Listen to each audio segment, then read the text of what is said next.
Hello everyone, I welcome you all in this new video. First question as we have see is that which of the following conferences led to the establishment of IMF and WTO? Everyone knows that Bretton Woods Conference in 1944 led to formation of IMF as well as an international agreement between several countries, a multilateral agreement which was General Agreement on Trade and Tariff, है ना?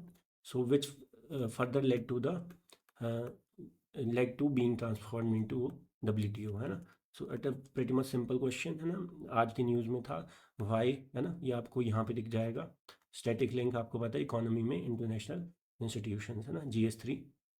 Question 2 is in WTO terminology which subsidy category is considered most trade distorting? So amber box, green box, blue box, white box. अब आपको पता होगा WTO की terminology में 3 type की subsidies होती हैं, blue box, green box, amber box, है ना। ग्रीन बॉक्स वो होती हैं जिनसे ट्रेड को कोई मतलब इंटरनेशनल ट्रेड जो होगा कंट्रीज़ के बीच में इंपोर्ट एक्सपोर्ट उसको कोई डिस्टॉर्शन नहीं होता। ब्लू बॉक्स, एम्बर बॉक्स को सबसे मतलब टॉप पे रखा जाता है जिनसे मतलब ट्रेड डिस्टॉर्शन सबसे मैक्स होता है। ब्लू से भी होता है, it is a subset of amber box but थोड़ा कम।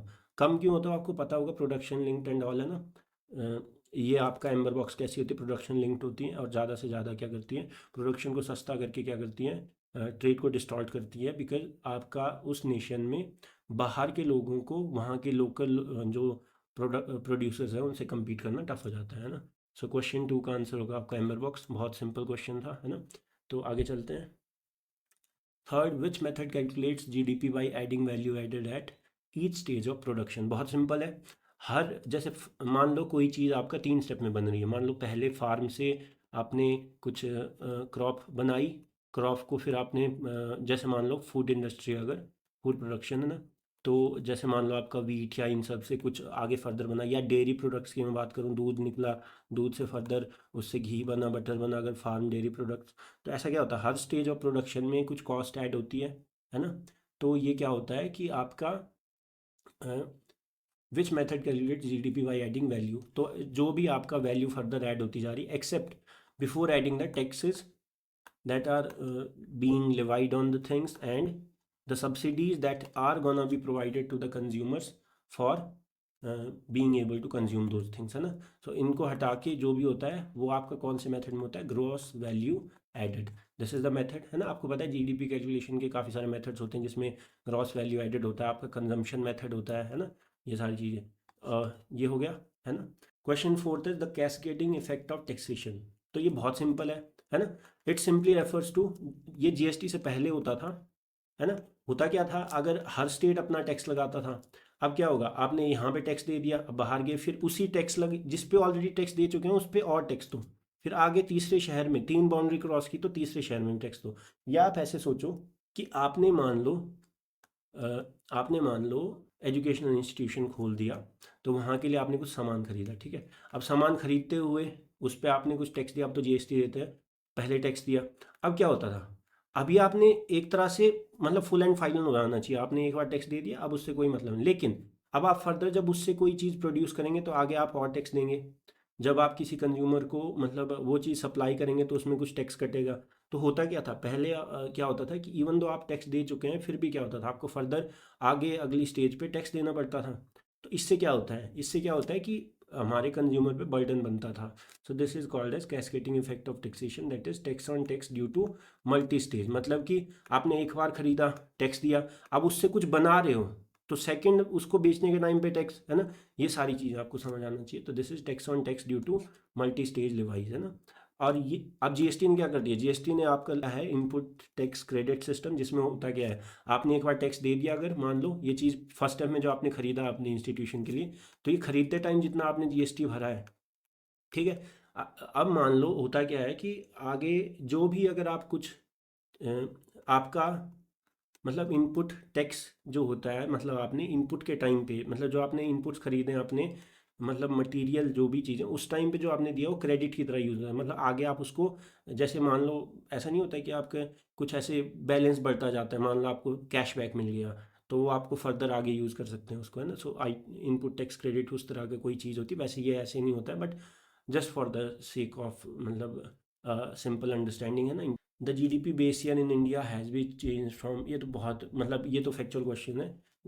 रिसेंटली आपका क्या हुआ है, आपका बेस ईयर जो था पहले 2011-12 जीडीपी का भी, सीपीआई का भी और आईआईपी का भी, है ना, इंडेक्स ऑफ इंडस्ट्रियल प्रोडक्शन, इन सब के बेस ईयर चेंज हुए, जीडीपी का भी चेंज हुआ है ना, और आपका सीपीआई का भी चेंज होगा। सीपीआई का 23-24 हो गया है, और आईआईपी का भी 2022-23 है ना। ये तो फैक्चुअल क्वेश्चन है, इसमें कुछ समझाने की नहीं है।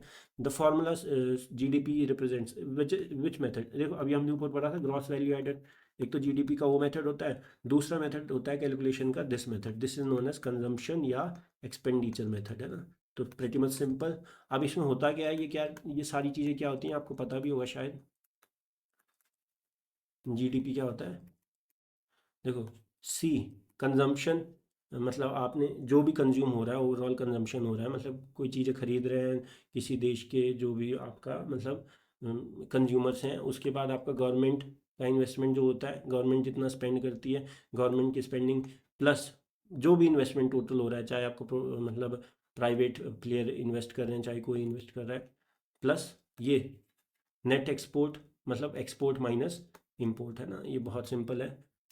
तो straight forward question, inflation combined with stagnant growth and unemployment is called, this is known as stagflation. Stagflation वो कंडीशन होती है जब आपका इकोनॉमी स्टैग्नेंट भी हो जाती है और साथ में इन्फ्लेशन भी हाई है। मतलब कि देखो जनरली क्या बोला जाता है, आपने पढ़ा होगा, मतलब जनरली क्या होता है कि अगर कुछ जैसे इन्फ्लेशन 2 से 6% में ठीक होता है, मतलब अभी जो हमारा आपका जो रेफरेंस फिट है एमबीसी के लिए। अब देखो मुझे ये बताओ, आपने सुना होगा कि इन्फ्लेशन ना ज़्यादा हो तब सही होता है, ना ही बहुत कम हो तब सही होता है। बहुत कम क्यों, अगर महंगाई बहुत कम हो जाएगी, मान लो हर चीज़ 1 रुपये में बिकना शुरू हो जाएगी, तो कंपनी उसको बनाना ही बंद कर देंगी, कंपनियों को कोई फ़ायदा नहीं है। कंपनियां बनाना बंद करेगी तो कंपनियां बैक एंड पे जिनको एम्प्लॉय करती है उनको भी ले ऑफ कर देंगी, तो उनको जॉब नहीं मिलेगी, उनको जॉब नहीं मिलेगी तो उनके पास पैसा नहीं होगा। तो समझ रहे हैं आप ये सब चीज़ें। और इन्फ्लेशन बहुत ज़्यादा होगी तो तब भी आपको पता है तब जॉब बढ़ती है। इन्फ्लेशन बहुत ज़्यादा होगी, चीज़ें महंगी होंगी तो कंपनी उन चीज़ों को बनाने में इंटरेस्टेड होगी, बनाएगी, लेकिन बनाएगी तो उसको लेबर चाहिए होगी, तो इसलिए क्या होता है इन्फ्लेशन और एम्प्लॉयमेंट, है ना, inflation directly proportional to employment, है ना, ये आपको पता होना। स्टैगफ्लेशन, डिमांड पुल इन्फ्लेशन, ये तो बहुत सिंपल है। डिमांड पुल क्या होता है, जब बहुत ज़्यादा डिमांड हो जाए चीज़ की तो महंगी हो जाती है, दिस इज नोन है डिमांड पुल। एक होता है कॉस्ट पुश, है ना। कॉस्ट पुश क्या होता है, वो बात की बात है कि जब प्रोडक्शन के टाइम पे ही चीज़ें बनाने में बहुत ज़्यादा महंगाई लग रही है कंपनी को, तो वो जो प्रोडक्शन कॉस्ट होती है वो अपने कंज्यूमर पे ट्रांसफ़र कर देती है, that is known as cost push inflation. In the context of climate change joint crediting mechanism, हाँ कार्बन क्रेडिट्स, है ना, ये बहुत सिंपल है। इसमें क्या होता है कि देखो होता है कि हम मान लो हमने क्या कर रखा है, एनवायरनमेंट गाइडलाइंस में मान लो 2 कंपनी है, कंपनी ए कंपनी बी, सबको हमने बोल रखा है कि तुम 100 यूनिट्स मान लो जो भी है कार्बन मतलब एमिशन कर सकते हो, 100 यूनिट्स, जो भी होंगे उसके, है ना। अब होता क्या है, मान लो कोई कंपनी है जिसने 120 यूनिट्स कर दिया, तो ये 20 यूनिट ज़्यादा होगी, इसको पेनल्टी लग सकती है। लेकिन बी कंपनी ने सिर्फ अभी 40 यूनिट ही करा है, तो ये जो बाकी के बचे 60 यूनिट जो इसने अपनी लिमिट यूज़ नहीं करी है, उसको एज मतलब उसको एज अ क्रेडिट यूज़ कर सकती है किसी दूसरे को देने के लिए, मतलब कि उसको वो बेच सकती है किसी दूसरे को। अगर इसको बेच दे मतलब 20 यूनिट बेच दे तो इसके पास अभी भी 40 बचे या 60 के 60 बेचते हैं, तो इसकी लिमिट हो जाएगी 160। तो ये अपना मतलब फर्दर क्या कर सकता है, पेनल्टी नहीं लगेगी इस पे। तो इस तरह से क्या होता है कि जो भी हमने लिमिट अपनी बचाई होती है कार्बन ऑफसेटिंग की, उसको हम मार्केट में ट्रेड कर सकते हैं, this is known as carbon credit. Next is the power to change the number of the जजेस in the supreme court simply lies with the parliament, है ना। स्ट्रेट फॉरवर्ड क्वेश्चन, इसमें कुछ नहीं है ना। कोई भी लेजिस्लेशन करके मतलब पार्लियामेंट आपका सुप्रीम कोर्ट की स्ट्रेंथ, अभी अभी फिलहाल में 34 की स्ट्रेंथ है ना। और आज ही न्यूज़ में आया हुआ है कि 34 की 34 सीट्स आपकी, ये आपका 34 हो चुके हैं ना। Which constitution amendment is known as Nari Shakti वंदन, ये आप सबको ही पता है, बहुत हाईलाइटेड लास्ट ईयर का है ना। 2023 में आपका 106th अमेंडमेंट आया था 2023, जिसने क्या किया है, state legislature plus central parliament में आपका क्या किया है, मतलब लोकसभा में, है ना, आपका क्या किया 33% जो है वुमेन रिजर्वेशन के लिए मतलब अमेंडमेंट किया हुआ है ना।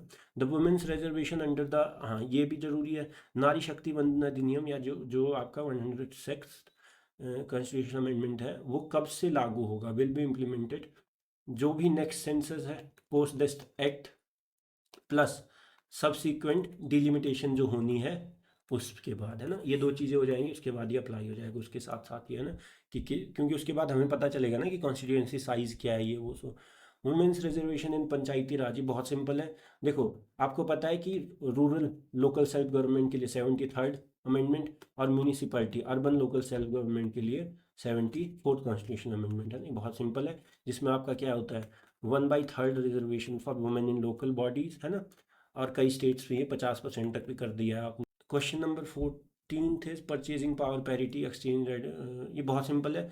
परचेजिंग पावर देखो होता क्या है, मान लो मैं 10 चीज़ें रख दूँ एक डब्बे में, मान लो एक पार्ले जी का बिस्किट रख दूँ, एक टूथपेस्ट रख दूँ, एक फ़ोन रख दूँ, ये 4 चीज़ें रख रहा हूँ मान लो, है ना, एक फ़ोन रख दूँ, एक गाड़ी रख दूँ। अब मैं बोल दूँ कि ये 4 चीज़ें इंडिया में कितने रुपए में मिलती हैं और यही 4 चीज़ें सेम अमेरिका में कितने, तो वो जो एक दूसरे के साथ लिंक होगा ना कि सेम टाइप ऑफ गुड्स कितने रुपए में मतलब दूसरी कंट्रीज में मिल रही हो, वो क्या होता है परचेजिंग पावर पैरिटी, कि मतलब कस्टमर की परचेजिंग पावर कितनी है, इंडिया में ज़्यादा है अमेरिका में ज़्यादा है, सेम अमाउंट के लिए इस बास्केट में ये गुड्स कितने की मिलेंगी और अमेरिका में कितने की मिलेंगी, कितना हमारे जेब का इनकम इसमें मतलब एज एन एक्सपेंस काउंट होगा, है ना। तो ये सिंपल है, be a basket of goods and services cost the same in both countries when priced in a common currency, है ना। एज पर ये फिर से वही आ गया, जीडीपी और आईआईपी का बेस ईयर आपका 2022 से 23 करना है और सीपीआई का 2023-24 करना है ना। कॉस्ट पुश इन्फ्लेशन, देखो मैं अभी बात कर, कॉस्ट पुश क्या होता है कि प्रोडक्शन जब हो रहा है, मान लो कंपनी किसी चीज़ को प्रोड्यूस करी है जिसको कंज्यूमर खरीदेगा, अब उसको प्रोड्यूस करने में ही इतना ज़्यादा खर्चा हो रहा है तो कंपनी खुद थोड़ी ना खर्चा उठाएगी, वो उस चीज़ को ही महंगा कर देगी। मान लो पार्ले जी बिस्किट बनाने में कंपनी को 2 रुपये ज़्यादा लग रहे हैं, तो वो क्यों खुद लॉस ले, तो वो क्या कर देगी पार्ले जी को, या तो उसमें बिस्किट का मतलब नंबर कम कर देगी तो लोगों को पता ही नहीं चलता है, फिर उनको मतलब बहुत कम, इसको भी एक तरह का मतलब आप ये सोचो कि एक टाइप की इन्फ्लेशन होती है जहाँ पे चीज़ें आपका मतलब प्राइस नहीं बढ़ता लेकिन चीज़ें कम हो जाती हैं, है ना। तो the cost of production wages, ठीक है, ये बहुत सिंपल है। तो that's all for the day, है ना। मैं ट्राई करूँगा कि ये सारी वीडियोस डेली लेते आया करूँ, है ना, ताकि आपका काम आसान हो, आपको न्यूज़पेपर पढ़ने की नीड ना हो। बट साथ ही साथ it's always gonna be skipped on Sundays, है ना, for very much specific reasons. तो thank you so much, let's just see you all in the next video of our daily the Hindu news analysis, है ना। Thank you so much.